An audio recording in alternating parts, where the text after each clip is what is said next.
James. James was a new engine with a shining coat of red paint. He had 2 small wheels in front and 6 driving wheels behind. They were smaller than Gordon's, but bigger than Thomas's. "You're a special mixed traffic engine," the Fat Controller told James. "That means you can pull either coaches or trucks." James felt very proud.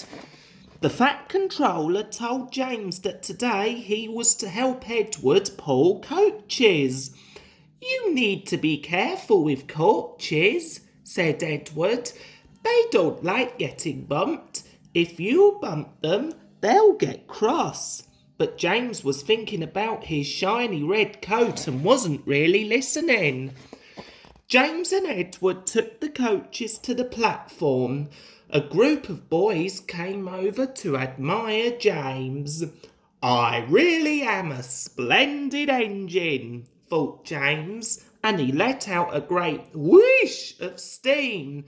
Everyone jumped, and a shower of water fell on the Fat Controller, soaking his brand new top hat. James thought he had better leave quickly before he got into trouble, so he pulled away from the platform. "Slow down," puffed Edward, who didn't like starting quickly. "You're going too fast, you're going too fast," grumbled the coaches. When James reached the next station, he shot past the platform. His driver had to back up so the passengers could get off the train. "The Fat Controller won't be pleased when he hears about this," the driver said. James and Edward set off again and started to climb a hill. "It's ever so steep, it's ever so steep," puffed James.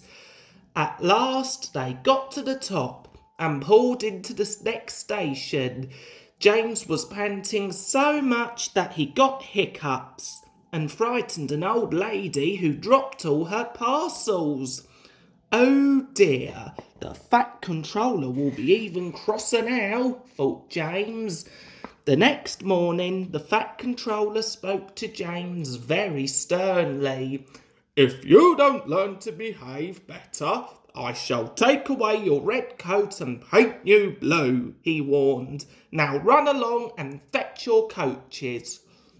James felt cross. A splendid red engine like me shouldn't have to fetch his own coaches, he muttered. "I'll show them how to pull coaches," he said to himself, and he set off at a top speed.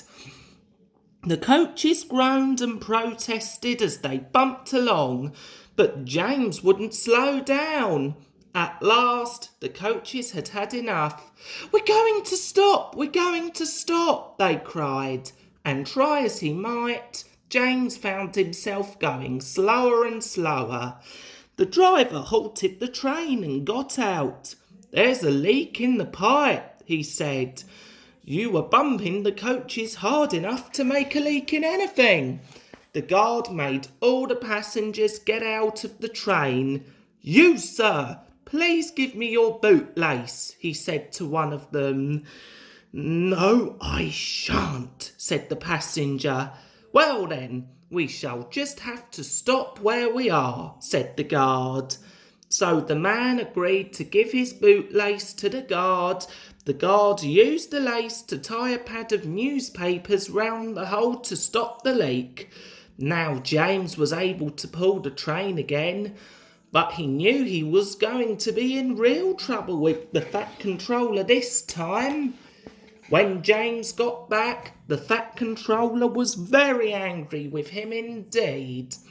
For the next few days, James was left alone in the shed in disgrace. He wasn't even allowed to push coaches and trucks in the yard. He felt really sad. Then one morning, the Fat Controller came to see him. "I see you are sorry," he said to James, "so I'd like you to pull some trucks for me." "Thank you, sir," said James, and he puffed happily away.